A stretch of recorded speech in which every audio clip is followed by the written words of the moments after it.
l'Association des étudiantes et étudiants en sciences sociales de l'Université Laval. Comment ça va ce matin, Marie-Lou? Ça va bien, ça va bien. Content de t'avoir en studio en compagnie de François Proux-Dupéré du Conseil central de Québec-Chaudière-Appalaches pour la CSN. Salut François, comment ça va ce matin? Super bien, merci de nous recevoir. Ben, ça fait tellement plaisir, c'est important d'en parler. Ça se passe samedi. Si je devais vraiment commencer à la base, là, l'organisation de cette marche-là, ça part de où, François? Et dans le fond, ça part qu'on a cofondé des groupes étudiants, écologistes, communautaires, féministes et des syndicats dans la région. On est déjà à notre 4e année. La Coalition pour la justice climatique et sociale, c'est une coalition qui est régionale.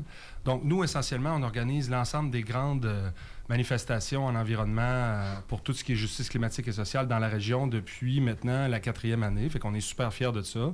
À chaque année, au Jour de la Terre, on organise des manifs et aussi, presque à chaque année depuis 2 ans, on organise une manif le fin septembre dans ce qui était à la base appelé le Friday... les Strikes for Fridays for Future, là, qui partaient de Greta Thunberg. Oui. À Québec, en 2019, il y a eu une manif qui a, le 27 septembre qui a regroupé pas loin de 30-35 000 personnes. À Montréal, on était à une centaine de milliers. Wow. Donc, tout ça part de là. Puis, donc, la prochaine grosse manif, c'est en fin de semaine, samedi. Samedi, à compter donc de 13h. Absolument. Si je ne me trompe pas. Les détails, on peut les donner tout de suite, là, le où, quand, comment. Là. Oui, bonne idée. Donc, on invite tous les citoyens et citoyennes, militants et militantes et les gens de l'ensemble de la région à se joindre à nous. Donc, c'est samedi 13h, Parc de l'Amérique française. Donc, c'est le parc qui est adjacent là, au Grand Théâtre de Québec.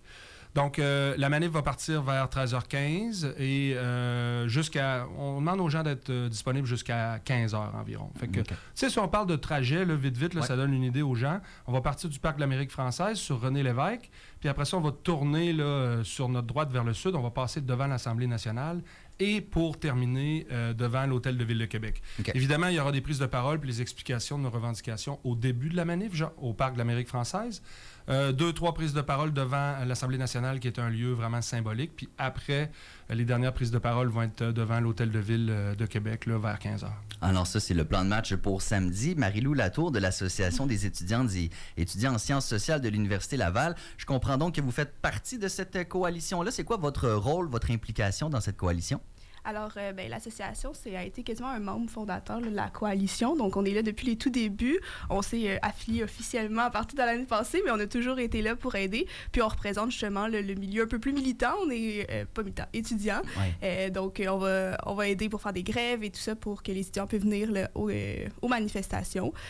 Puis ça, fait que nous, on est là pour représenter justement les droits des étudiants. Puis, les étudiants nous demandent beaucoup justement de demander des changements pour qu'on ait un avenir viable finalement, parce que c'est pour étudier pour notre futur. Si on voit les catastrophes naturelles et tout ça qui arrive, les crises sociales, on veut que ça change. Fait que c'est pour ça qu'on s'est impliqué dans la coalition. Puis c'est le fun aussi de travailler avec tout le reste là, du milieu militant à Québec, le communautaire, les syndicats. C'est super formateur aussi pour nous. Là.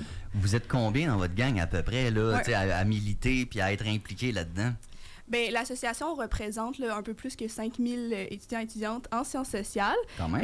C'est sûr qu'au niveau, on est un comité exécutif de 8 personnes, puis sinon, il y a plein d'autres gens qui gravitent autour. Là. Peut-être qu'on a une bonne centaine même 200 peut-être étudiants qui sont vraiment, vraiment mobilisés. Puis sinon, on réussit quand même à en attirer une couple, surtout pour des événements là, comme les manifestations pour la justice climatique. Généralement, c'est assez populaire, on va dire. C'est ça, c'est le fun, on aime ça. Si je peux me permettre, là, je trouve ça intéressant ce que Marie-Lou nomme. Parce que y a des gens, des fois, dans la société qui se disent « Ah, il y a une manif en environnement, c'est une manif symbolique, ça revient à peu près au même moment de l'année. » Mais nous autres, là, on n'est pas d'accord avec ça. La manif, pour la raison pour laquelle on la cale ici à fin septembre, c'est notamment parce qu'il y a la rentrée parlementaire au provincial. Fait que dans notre militance, on challenge beaucoup les paliers de gouvernement municipaux, provinciaux et fédéraux, parce que pour nous autres, ils n'en font pas assez, puis à cause d'eux autres, on est en retard. C'est pour ça qu'on nos grandes revendications, on a 3 grandes revendications. Là. Une des premières, puis ils sont toutes importantes, là, sur non hiérarchisées, mais celle qui est vraiment importante, c'est une transition juste pour les travailleuses et travailleurs, puis pour nos communautés. Qu'est-ce que ça veut dire, ça? Bien, une transition juste, on peut donner des exemples assez clairs. C'est que la classe ouvrière et les travailleuses et travailleurs sont au centre des changements qu'on doit opérer pour sauver la planète, mais aussi pour sauver les emplois puis garder une qualité de vie pour les communautés et les travailleuses et travailleurs qui est viable. Donc, une transition juste, c'est le processus d'accompagnement des travailleuses et des travailleurs qui sont dans des milieux plus polluants ou qui font partie, par exemple, des secteurs de transport en commun, des secteurs qui peuvent aider à combattre les crises de la biodiversité, mais aussi de GES. Donc ça, c'est super important. Deuxième affaire qu'on demande comme coalition, c'est toute la question du réinvestissement massif dans les services publics et dans tout ce qui est organismes gouvernementaux, communautaires, les programmes sociaux, puis notamment en taxant davantage la richesse. Fait que ça, c'est une demande en plus qui peut toucher les paliers provinciaux et fédéraux. Puis aussi, la dernière, mais non la moindre, c'est toute la question de l'accélération de la lutte au GES, aux crises de la biodiversité. Et ce qu'on propose, c'est une sortie urgente des énergies fossiles. Donc, ces trois grandes revendications-là nous permettent, comme coalition, avec tous les groupes qui naviguent autour, de regarder par en avant puis de challenger les gouvernements. Tu sais, en ce moment, là, dans la prochaine année, au Québec, on a des élections partout au municipal, on a des élections qui s'en viennent au provincial. Si on prend le provincial, là, nous autres, comme coalition, on pense que l'arrivée de Bernard, lâchez-moi avec les GES, Drainville, c'est une claque d'en face aux écolos, puis aux citoyens puis aux citoyennes qui commandent une transition juste puis des changements en environnement. C'est pas avec des ministres comme ça qui ne croient même pas presque aux crises climatiques puis qui s'est positionné contre un paquet de dossiers à travers les années qu'on va être capable d'aller plus loin puis de faire des changements qui sont rapides. On trouve ça vraiment frustrant. Si on regarde au niveau fédéral, M. Carney, le premier ministre, a été élu avec un agenda avec des idéologies fortement conservatrices, même si c'est un libéral. Ouais. Nous autres, on est non-partisans à la coalition. On ne dira jamais au monde pour qui voter, pour qui pas voter, mais on n'est pas apolitique, on les critique. Et M. Carney nous déçoit grandement en laissant de côté la taxe sur le carbone, puis en mettant de l'avant des projets qui mettent le pétrole au centre de son action qui s'en viennent. Oui, c'est quand même assez intéressant de voir la suite des choses du côté fédéral. Quand on parle d'action rapide et facile, ça existe-tu au fédéral, quelque chose de rapide? Je trouve que ton rire est évocateur. C'est que le fédéral est toujours... au Québec, on a toujours dit que le fédéral est plus loin de nous autres. Oui. Ottawa, c'est plus loin. Oui. Mais au-delà de ça, là, on est 45-50 millions de population au Canada. On a besoin d'avoir des leaders qui sont rassembleurs puis qui mettent la crise climatique à l'avant dans l'agenda politique. Pas qu'ils viennent nous dire « on va essayer de voir si on ne peut pas faire des produits pétroliers pour transporter le pétrole toujours plus d'est en ouest », puis après ça, en se cachant derrière le fait que « il n'y a pas de promoteur immobilier qui a déposé de projet, etc. » Moi, je vois souvent Carney comme un peu un Machiavel là, qui regarde les affaires de haut puis qui tire les ficelles, indépendamment. Quand tu es au pouvoir, au municipal, au provincial, au fédéral, tu devrais penser à la crise climatique, à la population, aux travailleuses, aux travailleurs, en tout temps, dans tous les projets que tu dois mettre de l'avant. Parce que la conjoncture climatique doit être considérée dans l'ensemble des dossiers de la société. Bien, si je peux me permettre, on a beaucoup parlé du provincial puis du fédéral, mais le municipal aussi, c'est comme on disait, qui s'en vient en élection, puis ils ont aussi un rôle à jouer, justement, vu qu'ils sont plus proches des communautés. Puis à la coalition, on a aussi des revendications régionales, donc qui sont adaptées à la ville de Québec. Ça serait quoi? Ça touche notamment le transport en commun. Donc, on demande un transport en commun qui est abordable, accessible, plus efficace, puis juste une plus grande offre. Et aussi, c'est ça, donc on a une deuxième revendication qui demande éventuellement d'avoir une perspective de gratuité dans notre transport en commun. Puis aussi, on a en ce moment une revendication qu'on est en train de mettre sur pied au niveau de la qualité de l'air parce qu'il y a eu une hausse des taux d'émissions de nickel par le port. Puis bien ça affecte beaucoup les populations qui sont proches comme Limoilou, Mézeray et tout ça. Puis on trouve que ça fait pas de bon sens. Donc on voudrait avoir...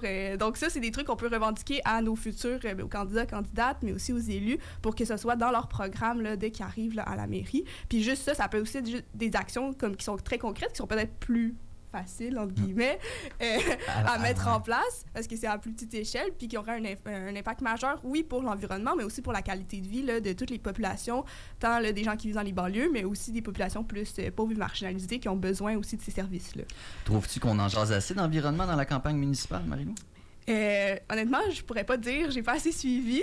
Je sais pas si François, tu aurais une réponse. Mais il faut qu'on en jase plus. Ouais. Puis il faut que les personnes qui se présentent comme maire ou mairesse et que les partis au municipal se positionnent sur des enjeux qui touchent l'environnement dans la ville. Il faut que ça fasse partie de leur programme. Il y en a plusieurs qui en parlent, mais on pense qu'ils doivent en parler plus. Et dans le fond, ce qu'on voit là, à la coalition, c'est que le rôle d'une maire ou d'une mairesse, ce n'est pas de jouer la victime vis-à-vis le provincial et le fédéral en disant que les budgets ne sont pas là.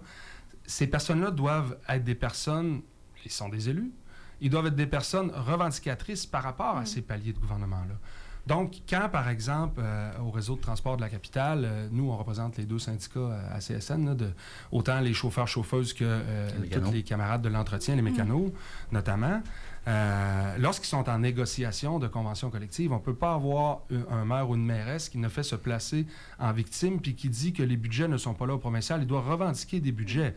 Parce que le RTC, de par ses négociations, dans les 2 dernières, s'est attaqué beaucoup aux conditions de travail et de vie des travailleuses et de travailleurs, mais aussi veut inclure des clauses de sous-traitance à tout moment dans les conventions collectives.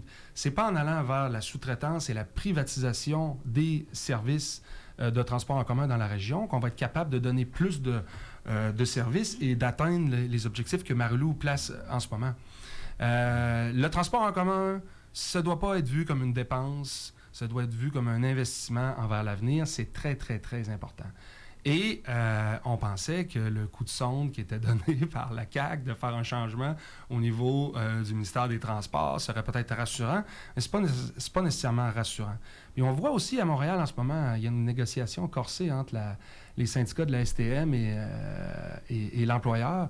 Et la sous-traitance et la qualité des services, c'est vraiment au centre des revendications des travailleuses et travailleurs qui veulent battre la sous-traitance. Parce que, dans le fond, là, si on veut se parler concrètement, c'est pas en allant vers la sous-traitance qu'on réussit à développer l'expertise dans un réseau de transport en commun. Puis c'est lorsqu'on perd l'expertise ou on la donne en sous-traitance pour 10, 20, 30 ans qu'après ça devient compliqué de réparer, etc. L'ensemble des projets au Québec de transport en commun doivent être construits au Québec, doivent être réparés au Québec, doivent être opérés au Québec par les gens qui ont déjà l'expertise et qui travaillent dans ces sociétés-là. Colin Pratt de l'IRIS, on avait justement parlé, il avait fait une étude sur le sujet, à quel point la sous-traitance, ça fait exploser les coûts, puis ça fait perdre justement l'expertise, puis à quel point ça peut être problématique. Donc, ça semble être cohérent avec ce propos-là également. 8h41 maintenant, donc beaucoup de bonnes raisons d'aller manifester. C'est donc ce samedi à 13h, Parc La Francophonie, c'est le point de départ. C'est tout ça? Amérique française. Ah ben, Amérique française. C'est normal, on les mêle nous autres aussi tout le temps à travers les années. C'est quoi l'idée d'avoir 2 noms comme ça? L'invitation est lancée. On espère qu'il y aura énormément de gens. Marie-Lou Latour de l'Association des étudiantes et étudiants en sciences sociales de l'Université Laval et François Proulx-Dupéré du Conseil central de Québec, Chaudière-Appalaches pour la CSN. Merci beaucoup à vous deux d'avoir pris le temps ce matin. Puis on vous souhaite beaucoup de plaisir pour samedi puis ben du monde. On se voit samedi. Merci beaucoup. Merci, salut. 8h42 maintenant sur les ondes de CKIA 80.